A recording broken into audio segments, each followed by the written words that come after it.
Astagfirullahaladzim. Astagfirullahaladzim. Astagfirullah.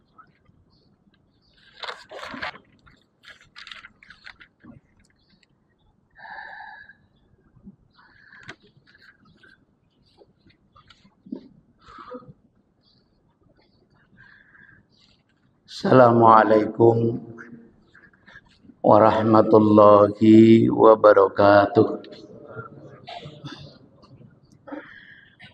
Alhamdulillahi rabbil alamin. Wa bihi nasta'inu ala umuri dunya waddin.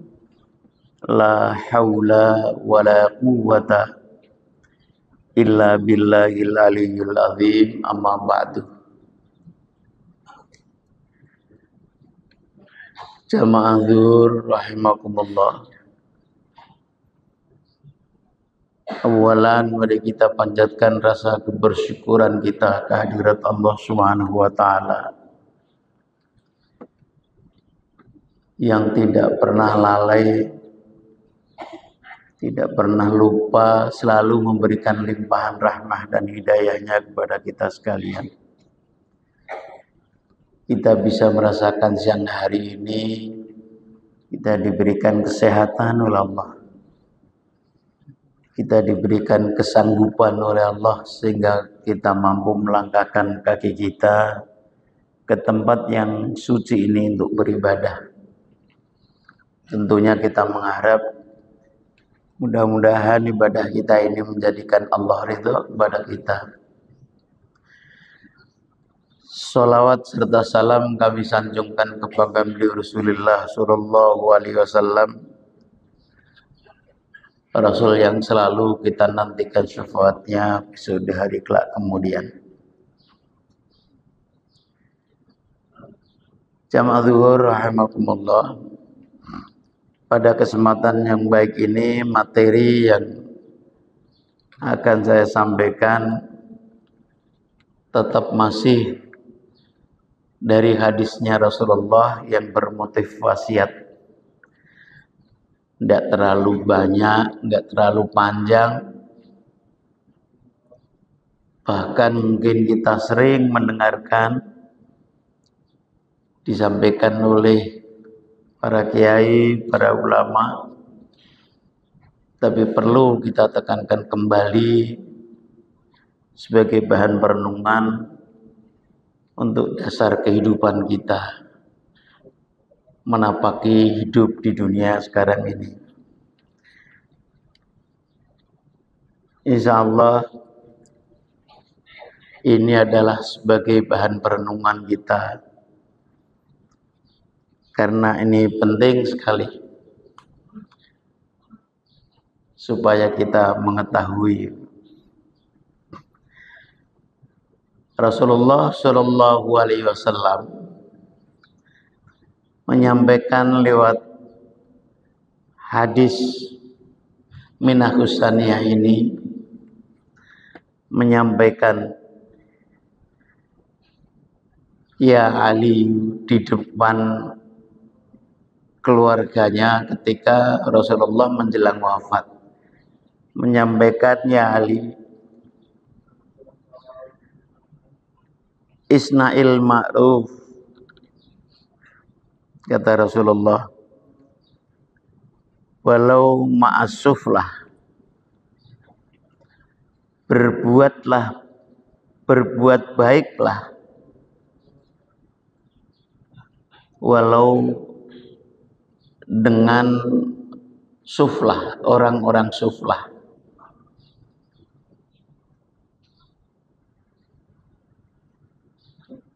Ini Rasulullah menekankan, memerintahkan umatnya dalam hal kegiatan-kegiatan kepedulian sosial, sekalipun yang kita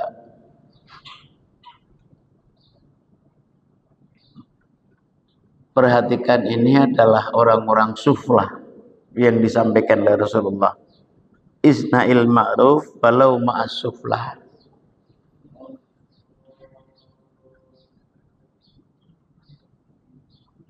Kemudian Ali menyampaikan, wa ma suflah ya Rasulullah. Siapa orang yang disebut suflah itu seperti apa? Kemudian Rasulullah menjawab, qala alladzi idza wa'adha lam yata'adh. Orang suflah itu ketika perilakunya salah, kurang baik, dikasih tahu oleh teman-temannya, dia tidak menerima. Dia tidak menerima. Wa idza yajara lam yatasajjar. Diingatkan ketika dia melakukan kejahatan-kejahatan, dia tidak peduli. Wala yubali, dia tidak peduli kan. Walaupun teman-temannya, saudaranya, tetangganya, dia menyampaikan bahwa supaya dia tidak melakukan kejahatan, kejelekan dalam perilaku di dunia ini, dia tidak peduli, wala yubali, tidak peduli. Jadi orang ini cenderung berperilaku seenaknya, tidak mau tahu orang lain, tidak mau peduli apa saja yang dia lakukan, tidak mau tahu. Wala yubali, kata Rasulullah. Jadi orang suflah itu adalah untuk tingkat perbuatan-perbuatannya yang dilakukan itu adalah seenaknya sendiri. Nggak mau pedulikan lingkungan, nggak mau pedulikan sama, nggak mau pedulikan. Nah, orang-orang seperti ini Rasulullah ngasih predikat suflah. Jadi tingkah lakunya yang tidak bisa diingatkan ketika dia melakukan kesalahan itu, kemudian tidak peduli. Dan tingkatannya orang suflah itu adalah orang-orang yang paling bawah. Paling bawah. Ini mungkin kita pernah menemui orang-orang seperti ini. Apakah itu teman kantor? Apakah itu sahabat? Tetangga? Kalau ada yang mempunyai perilaku seperti itu, maka itu disebut oleh Rasulullah orang suflah. Orang tingkatannya yang paling bawah. Jamaah rahimakumullah. Kita selalu pasti ketemu orang-orang yang seperti ini. Kalau sekalipun kita ketemu orang-orang seperti itu, maka kata Rasulullah, isna'il ma'ruf, berbuat baiklah terhadapnya. Jadi sampai seperti itu kemanusiaannya yang disampaikan oleh Rasulullah Sallallahu Alaihi Wasallam. Jadi Rasulullah tetap memerintahkan umatnya untuk berbuat baik sekalipun dengan orang-orang yang tipenya seperti itu tadi. Ini kadang-kadang kita yang nggak pedulikan itu, padahal Rasulullah juga mengingatkan kita, sekalipun kita punya tetangga, teman, saudara, perilakunya suflah seperti itu, ya kita diperintahkan oleh Rasulullah untuk berbuat baik kepadanya. Isna'il ma'ruf. Ini Rasulullah. Jadi kita untuk perenungan seperti ini, sekalipun kita ketemu orang seperti itu, kita diperintahkan oleh Rasulullah untuk berbuat baik dengan orang-orang seperti itu.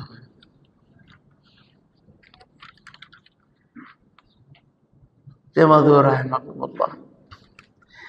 Kemudian Rasulullah juga menyampaikan lewat wasiatnya ini, ya Ali i'mal khalisan lillah. Nah, ini kaitannya dengan penguatan kepedulian tadi. I'mal khalisan lillah. Berbuatlah dengan keikhlasan yang ikhlas. Lillah, karena Allah.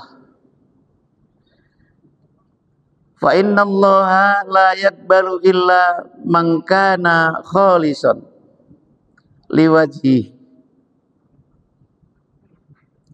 Sesungguhnya Allah itu tidak menerima amalnya, ibadahnya, kalau orang itu tidak ikhlas. Jadi Allah tidak akan menerima ibadah seorang kalau orang itu tidak ikhlas, khalisan. Ikhlas karena Allah, liwajhi, karena Allah. Ikhlas itu yang seperti apa? Ya karena ibadah kita ini karena Allah. Seluruh aktivitas kita, ibadah kita ini karena Allah. Kalau tidak karena Allah, maka layak badullah. Allah tidak menerima ibadah-ibadah kita ini.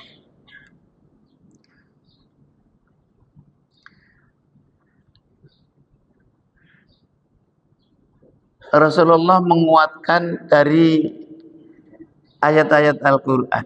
Faman kana yarju liqa'a rabbih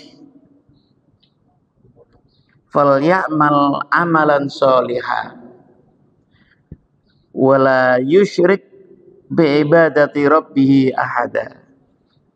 Ini penguatannya disampaikan oleh Allah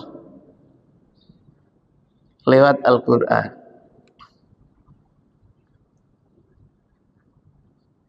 Kalau kita mengharap liqa'a rabbi, ketemu dengan Allah, liqa'a rabbi, kita mengharap ketemu dengan Allah, maka falyamal amalan sholiha. Ini yang pertama.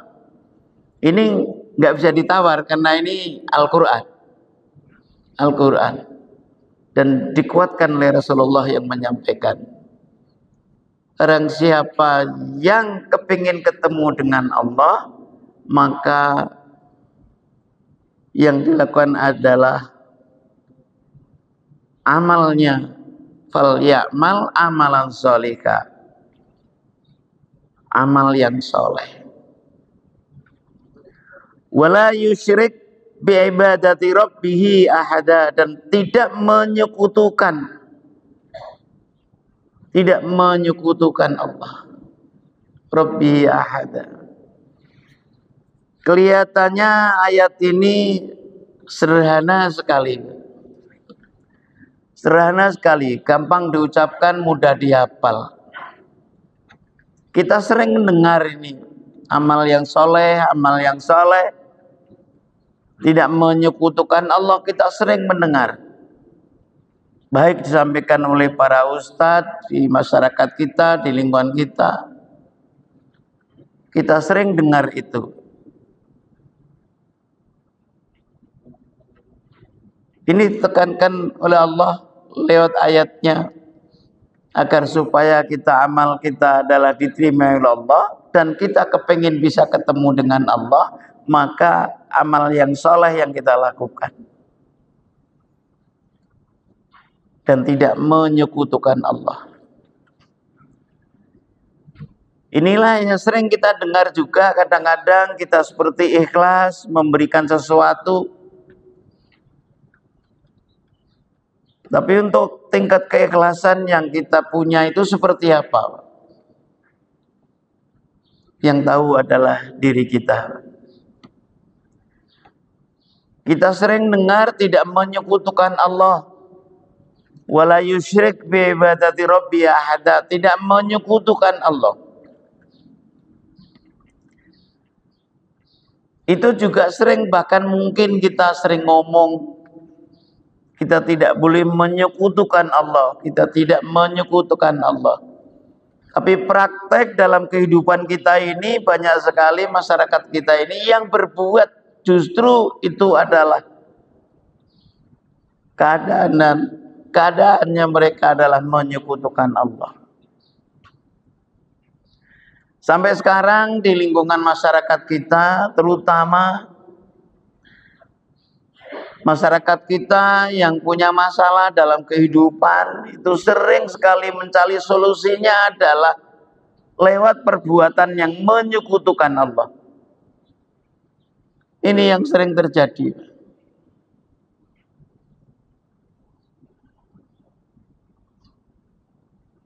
Larinya ke dukun, kok dianggap orang datang ke orang-orang yang dianggap pinter, kemudian diyakini bahwa itu mencari solusi dengan berbagai persoalan yang dihadapi, persoalan yang dihadapinya.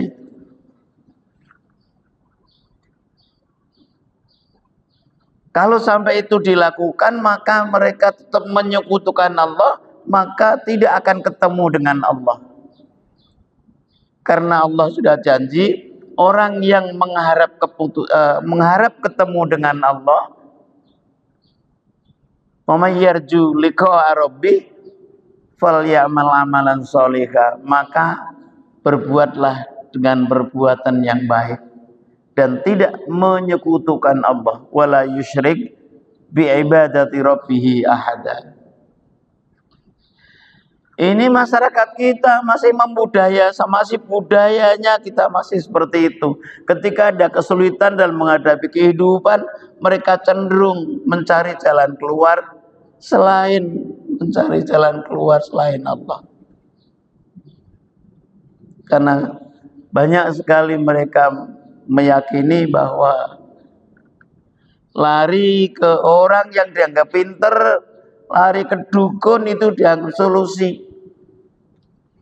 Ini kan sederhana sekali, sering kita dengar materi-materi yang seperti ini. Penting sekali Bapak-bapak, Ibu-ibu sudah sekalian. Itu ada ndak perbuatan-perbuatan kita sampai siang hari ini yang mengandung kemusyrikan? Ini juga yang tahu adalah diri kita. Karena kalau sampai ada perbuatan-perbuatan kita dalam kemusyrikan, maka kita tidak akan bisa ketemu dengan Allah. Ini ditekankan betul, Rasulullah menyampaikan, maka ibadah kita ini, kegiatan kita ini harus yang ikhlas, khalisan itu. Karena Allah tidak akan menerima, tidak akan ketemu dengan Allah dan tidak akan menerima amal ibadahnya orang yang tidak ikhlas karena Allah. Itulah maka pentingnya ngaji seperti ini untuk perenungan kita. Untuk perenungan kita agar supaya kita tahu apa yang kita lakukan ini ada ndak keikhlasan. Karena kalau tidak ada keikhlasan, layak badallah, Allah tidak akan terima ibadah-ibadah kita semua, perilaku-perilaku kita semua. Karena banyak sekali aktivitas-aktivitas kita menapaki hidup ini yang nuansanya ibadah semua banyak sekali. Tapi kalau juga nuansanya ibadah itu tidak ikhlas, maka kita nggak dapat apa-apa. Ibadah kita tidak diterima oleh Allah. Gitu. Sampai yang sangat mendasar sekali, kalau sampai kita kepengen ketemu dengan Allah, maka harus kita tidak menyekutukan Allah. Kalau sampai kita ada unsur menyekutukan Allah, maka ibadah kita tidak akan diterima dan kita tidak akan ketemu dengan Allah. Karena Allah sudah janji, "Man kana yarju liqa'a rabbih falyamal 'amalan shalihan wa la yusyrik bi ibadati rabbih ahada." Jadi kalau kita sangat mendambakan, sangat menginginkan untuk ketemu dengan Allah, maka kita tidak boleh menyekutukan Allah. Wala yusyrik bi'ibadati rabbi ahada. Dari seluruh kegiatan-kegiatan kita ini harus tidak ada unsur kemusyrikan. Untuk menghilangkan budaya seperti ini di masyarakat kita segitu sulitnya sampai sekarang. Segitu beratnya. Bahkan cenderung malah makin parah. Karena kebutuhan kehidupan yang sangat urgen ini membuat kita ini akan berbuat kemusyrikan. Nah, inilah maka kajian seperti ini untuk perenungan kita sambil evaluasi ada ndak perilaku-perilaku kita yang kita lakukan dalam menapaki hidup ini ada kemusyrikan. Karena kalau ada kemusyrikan, maka kita juga akan jauh dengan Allah dan juga kita tidak akan diterima amal ibadah kita. Jadi penting sekali Bapak-bapak jamaah rahimakumullah. Tentunya kita mengharap sambil kita evaluasi terus meningkatkan ibadah kita dengan penuh keikhlasan. Tentunya mudah-mudahan apa yang kita lakukan ini selalu kita diberikan kekuatan Allah untuk keikhlasan apa yang kita berbuat. Terima kasih Bapak-bapak sekalian. Mari kita tutup kajian kita ini dengan doa. Bismillahirrahmanirrahim. Allahumma salli sallim ala sayyidina Muhammad wa ala ali Muhammad. Hamdan syakirin, hamdan na'imin. Ya Rabbana lakal hamdu wa lakal syukru kama yanbaghi li jalali wajhikal karim wa azimi sultanik. Rabbana zidna ilman nafi. Rabbana zidna ilman nafi. Rabbana zidna ilman nafi wa amalan mutaqabbala wa rizqan halalan thayyiban ya Allah ya Qayyum. Ya ilahi la nanta maksud rabbaka matluh wa rabbaka matluh wa rabbaka matluh wa rabbaka matluh. Rabbana atina fid dunya hasanah wa fil akhirati hasanatan wa qina adzabannar. Wa sallallahu alaihi sayyidina Muhammad subhana rabbika rabbil izzati amma yasifun. Wassalamun alal mursalin walhamdulillahi rabbil alamin.